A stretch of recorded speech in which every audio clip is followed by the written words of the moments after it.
Mi familia parecía normal, hasta que todas las infidelidades explotaron. Mi abuelo decía que la lealtad era lo único que importaba. Lo dijo justo antes de que su tercera esposa lo dejara por infiel con otro.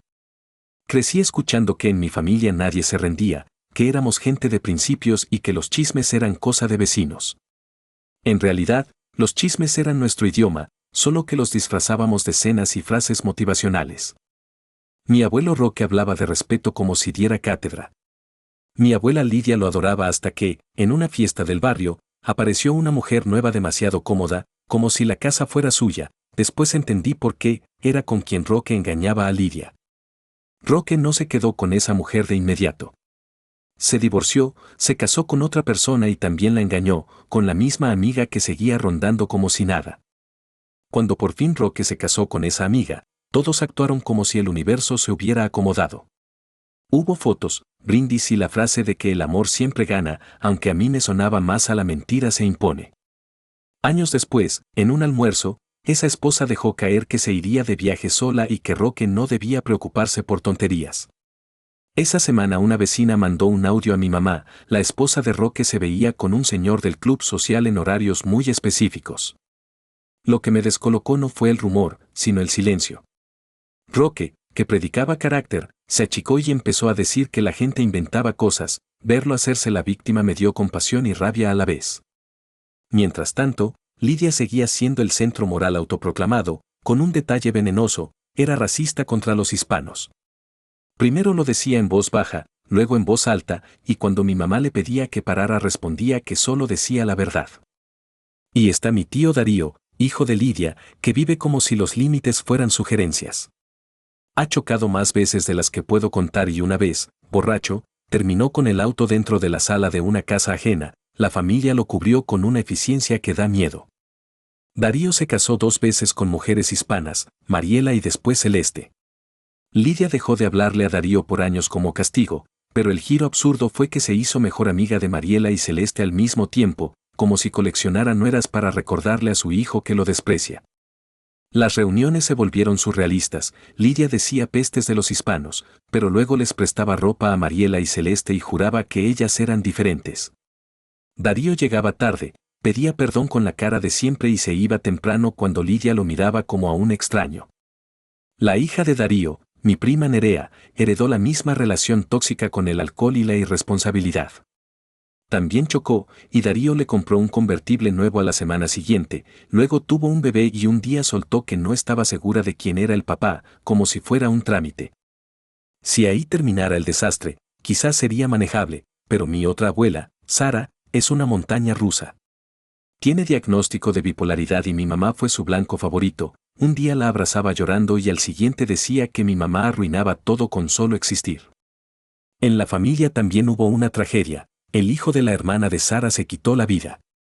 Nadie sabía cómo hablarlo, así que se volvió un secreto pesado, y Sara lo usaba como prueba de que nadie era confiable. Su rabia muchas veces terminaba cayendo sobre mi mamá.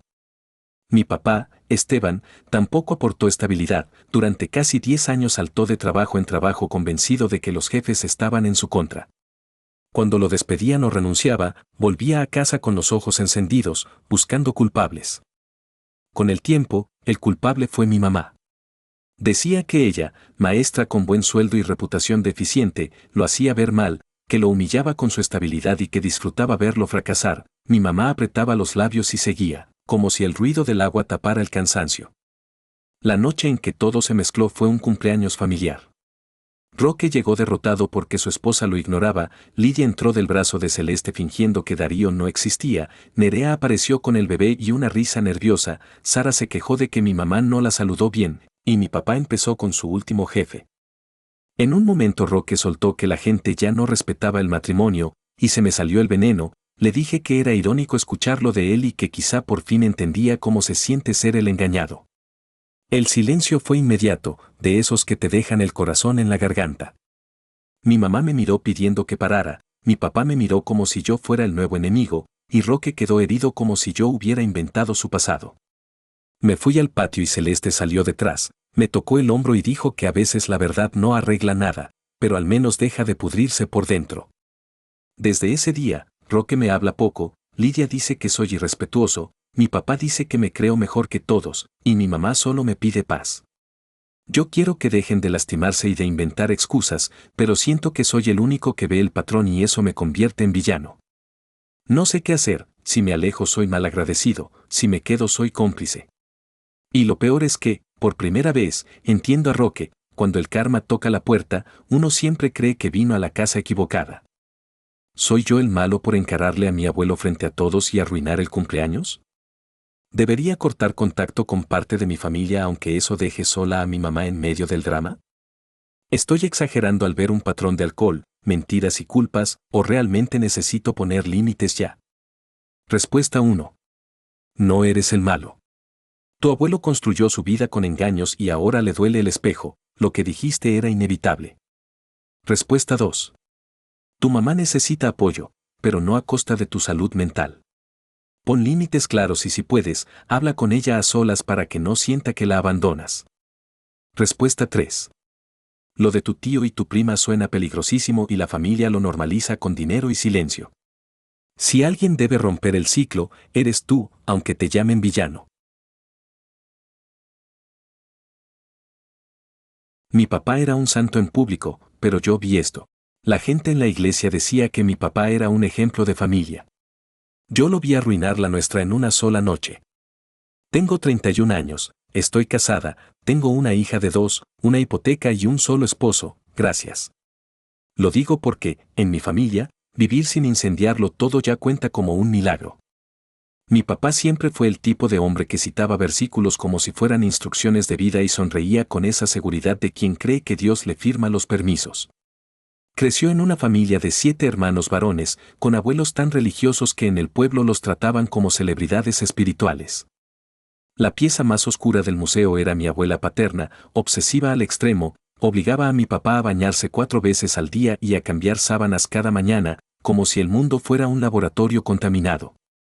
Ya de grande, cuando mi hermana y yo éramos niñas, nos miró a los ojos y nos llamó engendros de Satanás por ser hijas del segundo matrimonio de mi papá. Del otro lado, mi mamá tampoco venía de un cuento limpio, su papá fue político por un suspiro y se bajó del cargo cuando mi abuela materna se volvió una alcohólica de caídas públicas y vergüenzas privadas. Mi mamá heredó el trago como si fuera una tradición familiar y además cargaba una historia de juventud caótica que en mi casa se mencionaba en susurros, como si el silencio borrara lo sucedido. Yo soy la menor de 5. Mi hermana mayor me lleva 18 años y dio a un bebé en adopción una semana antes de que yo naciera. Crecí sintiendo que mi existencia era una especie de recordatorio que a ella le quemaba la piel, porque apenas podía mirarme sin endurecer la cara. La segunda hermana se hizo sacerdotisa episcopal y, cuando por fin parecía que alguien había encontrado un camino estable, la despidieron por engañar a su esposa con una feligresa. Tienen 2 hijos, una por donante y otro adoptado, y ahora viven separadas. Cada reunión familiar es como sentarse en una sala de espera con alarma sonando. Mi hermano es el más cercano a normal, aunque también terminó divorciado. Y mi hermana más cercana en edad, la única con la que comparto ambos padres, tiene trastorno bipolar. La amo, pero nuestra relación siempre ha sido una montaña rusa con cinturón flojo. El gran secreto, el que explica por qué todo se siente torcido, es que mi papá nunca fue el hombre recto que vendía. Antes de mi mamá, estuvo casado con una mujer a la que llamaré Marta y tuvo 3 hijos con ella, luego lo transfirieron de estado por trabajo y empezó a vivir a medias entre 2 ciudades, como si pudiera partir su vida con una regla. En el nuevo lugar conoció a mi mamá en un evento social, la enamoró con encanto de hombre correcto y se casaron 6 meses después. Lo que no le dijo es que seguía casado con Marta, así que por un tiempo mi papá fue, técnicamente, un polígamo con cara de padre ejemplar.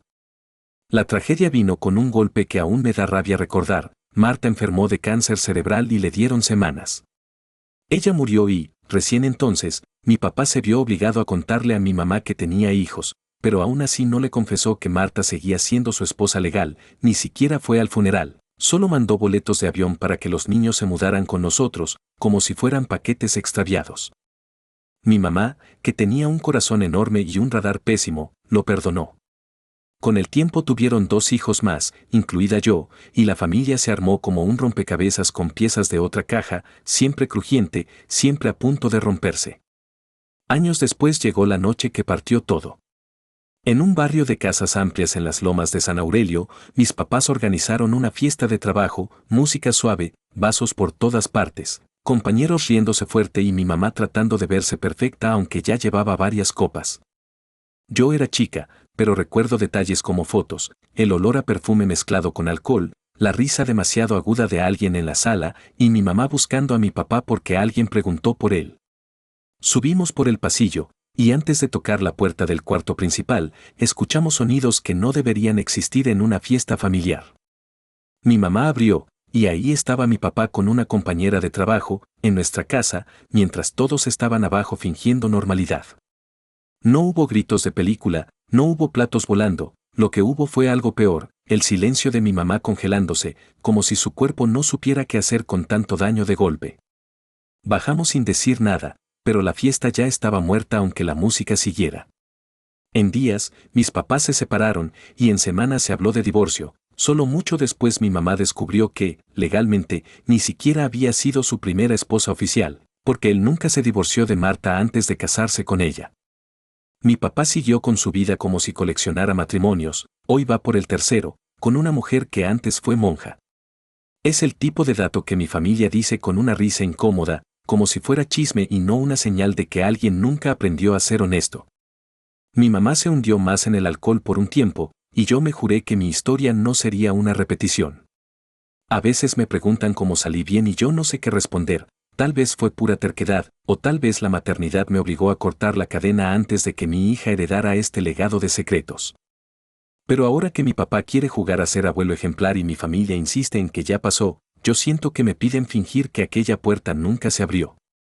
Y cada vez que lo veo sonreír con esa cara de hombre correcto, me acuerdo de mi mamá inmóvil en el umbral y me arde el pecho como si la escena siguiera ocurriendo.